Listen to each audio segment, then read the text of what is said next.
지금으로부터 1년 전 배당 중심 포트폴리오를 처음 공개드렸었는데요. 당시 금융자산이 3억 3천만 원이었으니 1년 새 1억 원 조금 넘게 늘어났습니다. 당연히 여기는 제 소득에서 발생한 원금 투자가 포함되어 있고요. 평가 차익 약 5천만 원과 250만 원가량의 실현이익이 있습니다. 코스피가 64% 오르는 역대급 불장을 보여준 2025년이었는데요. 저는 17.44%의 수익률을 기록했고 같은 기간 S&P 500은 약 14%의 수익률을 보였습니다.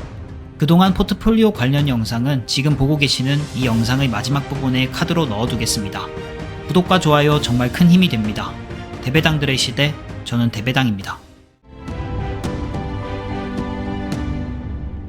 제 포트폴리오는 소득 중심 세계관이라는 저의 개똥 철학을 기반으로 합니다. 총 자산 배분을 살펴보면 몸, 부동산, 주식, 단기채, 기타로 구성되어 있고요.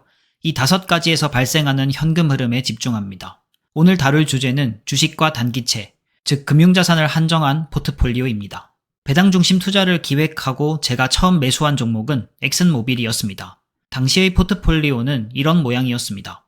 2020년 하반기부터 2021년까지 떨어질 때마다 열심히 모아왔고요. 지금도 엑슨모빌과 알트리아는 제 캐시카우가 되어서 열심히 현금 흐름을 만들어내고 있습니다. 이후 2022년에 브로드컴을 집중적으로 모았고요. 포트폴리오는 이런 모습을 거쳐서 가장 최근의 이 형태까지 도달하게 되었습니다. 현재의 포트폴리오를 살펴보면 슈드 비중이 조금 줄었는데요. 그동안 심경의 변화가 생겼나 싶으시겠지만 절대 아니고요. 기존 연금저축펀드의 증권사를 이전하면서 보유하고 있던 미배당과 지수 ETF를 전부 매도하고 다시 매수 중입니다. 연금저축펀드에서 미배당은 현재로서 메리트가 크게 없는 상태라 일반 계좌에서 본주를 동시에 추가 매수하면서 슈드의 비중을 높여갈 예정입니다. 단기채 ETF의 비중은 계속 늘어나고 있습니다. 개인 손익계산서의 단기 순이익이 단기채로 모였다가 다시 투자자산으로 흘러들어갑니다. 여기서 분할 매수라는 병목 현상이 쌓이고 이후 찾아올 하락장에 대량 매수를 위해 에너지를 비축해둡니다. 사실 투자를 하면서 가장 어려운 게 채권을 보유하는 것이라 생각합니다. 수익률 측면에서는 물가 상승률과 상쇄되어 0의 포지션인데요. 최근 몇 년처럼 시장이 좋을 때는 결과론적으로 바보 같아 보이기도 합니다. 하지만 구루들은 채권을 신뢰합니다. 저는 구루들의 레퍼런스를 신뢰하고요. 존 보글은 자신의 저서 모든 주식을 소유하라에서 벤저민 그레이엄이 주장한 자산 배분인 주식 50대 채권 50을 인용하는데요. 조금 더 융통성을 발휘해도 좋지만 채권의 중요성에 대해서는 다시 한번 강조합니다. 버핏 또한 25년 현재 현금과 단기채 비중이 매우 높은 상황이고요. 저와 같이 장기 투자를 하는 분들에게 채권은 선택이 아닌 필수가 되었습니다. 당장 이번 4월 하락장에도 많은 수량을 주워 담을 수 있었던 것은 비축자산인 단기채 ETF 덕분이었습니다. 그렇다면 앞으로의 중기 포트폴리오 목표는 어떤 모습일까요? 첫 번째 방향은 연금계좌의 적립금을 높일 계획입니다. 현재 연 900만원에서 1200만원 사이로 연금계좌를 모아가고 ISA 만기가 되면 연금저축펀드로 이전했었는데요. 가장 몸의 에너지가 넘치고 소득의 정점에 있을 때 연금계좌 적립을 연 1800만원 한도 맥스로 가져갈 계획입니다. 종목은 현재와 같이 대부분 지수 ETF 적립식 매수 계획입니다.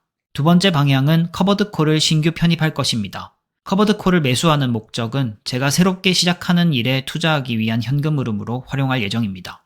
보통 30대, 40대의 커버드콜이 의미가 있으려면 주가 하락 리스크를 자신의 몸으로 해지하는 방법밖에 없다고 생각합니다. 주가 하락만큼 커버드콜의 현금 흐름으로 야근을 줄여서 더 생산적인 활동을 한다든지 평생 기술을 배운다든지 더 높은 부가가치를 창출할 수 있다면 성장주 투자 이상의 효율을 낼 수 있습니다. 비중은 리츠와 커버드콜을 합쳐서 17에서 20% 내외로 가져가며 현금 자판기의 중심축으로 계획 중입니다. ETF 시장이 급성장하면서 커버드콜 ETF도 선택지가 넓어졌습니다. 현재 ETF계의 롤린이라고 불리는 441640, 코덱스 미국 배당 커버드콜 또는 498400, 코덱스 200 타겟 위클리 커버드콜 같은 몇 가지 적당한 ETF를 생각하고 있습니다. 세 번째 방향은 배당 목표치를 가져갈 것입니다. 현재 저희 연 배당금은 1,500만원 수준입니다. 향후 5개년간 배당을 중심으로 전체 자산 규모를 키워갈 예정입니다. 가끔은 여행 다니면서 좋아하는 운동도 지금보다 여유롭게 하고요. 버크셔 해서웨이는 어떤 포트폴리오를 가지고 있을까요? 워런 버핏은 미국에서 매년 최고의 투자 수익률을 올린 사람이 아닙니다. 엔비디아와 같은 기술주에 몰빵해서 2배, 3배, 10배 만들어내는 사람은 더더욱 아니죠. 그는 매년 엄청난 현금 흐름을 창출합니다. 게이코와 재보험사를 통한 플로트, 철도회사 에너지 자회사에서 나오는 영업이익은 대부분 투자자산으로 재투자됩니다. 그는 우리가 투자라 생각하는 영역인 실현이익이나 평가차익뿐만 아니라 장사를 통해서 막대한 자금을 공급받습니다. 개인에게 이것은 배당입니다. 자신만의 자회사를 만들어 현금 흐름을 창출할 수 있습니다. 이 현금 흐름은 버핏과 마찬가지로 주식에 재투자합니다. 제가 믿는 배당 중심 투자입니다. 버핏은 자신의 자산 배분에 대해 4대 거인이라는 표현을 사용했습니다.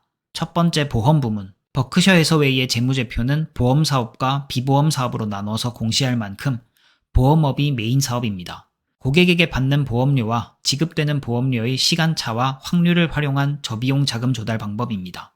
저희 포트폴리오에서는 근로소득과 헬스케어, 주택담보대출이 여기에 해당됩니다. 두 번째 애플. 버핏은 애플을 단순히 주식이 아닌 버크셔의 사업체로 봅니다. 애플이 자사주를 매입 소각할 때마다 버크셔의 지분율은 가만히 있어도 올라갑니다. 제 포트폴리오에서는 브로드컴과 엔비디아, 나스닥 ETF가 여기 해당합니다. 세 번째 BNSF. 미국 경제의 동맥인 철도 사업은 경기와 상관없이 돈을 벌어옵니다. 기반 산업과 경제적 해자 그 자체입니다. 저에게는 슈드, 소비재, 리츠, 통신, 금융이 여기 해당합니다. 네 번째 BHE 에너지 사업. 버크셔는 에너지 자회사를 소유하고 있습니다. 독점적 지위로 이익은 안정적입니다. 저에게는 엑슨모빌이 여기 해당합니다.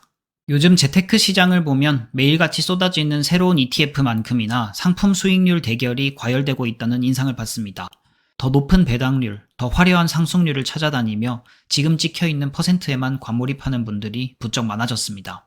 아무리 훌륭한 ETF가 나와도 그것이 우리를 반드시 부자로 만들어주지는 않습니다. 그 도구를 다루는 우리가 결국 불안을 느끼는 인간이기 때문입니다. 우리 대부분은 매달 월급을 쪼개 투자하는 근로소득자이거나 자영업자입니다. 이런 적립식 투자자가 5년 동안 QQQ를 모았다면 전체 자산 대비 수익률은 대개 두 자릿수 중반에 머뭅니다. 지수는 100% 올랐어도 내가 투입한 돈의 평균 보유기간은 그보다 짧기 때문입니다. 그 5년을 실행하는 것조차 사실 대단한 인내심이 필요한 일이죠. 월급쟁이가 금융자산 백만장자가 되는 진짜 열쇠는 수익률에만 머물러 있지 않습니다. 적립의 규모 자체를 확장할 수 있는 포트폴리오를 만드는 데 있습니다. 시뮬레이션상으로 30년 뒤에 수익률 1등을 하는 포트폴리오 물론 좋습니다. 하지만 강산이 3번 변하는 그 긴 시간 동안 포기하지 않고 실행하는 사람은 1%도 되지 않습니다.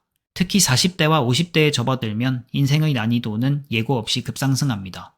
부모님 간병비, 자녀 교육비, 본인의 소득 감소 등 장기 투자를 포기하게 만드는 요인들이 파도처럼 밀려옵니다. 이때 우리를 버티게 하는 것은 30년 뒤의 장밋빛 수익률이 아니라 꾸준히 성장하면서 들어오는 현금 흐름입니다. 저는 30년 뒤에 가장 부자가 될 가능성이 높은 주식 포트폴리오보다 그 30년 동안 제 5개의 자산이 꾸준히 일하는 포트폴리오를 만들어 가겠습니다. 그 중심은 주식 배당입니다. 오늘도 끝까지 시청해주셔서 정말 감사드립니다. 여러분의 계좌에도 따뜻한 현금 흐름이 가득하시길 바랍니다. 모두 배당 많이 받으세요.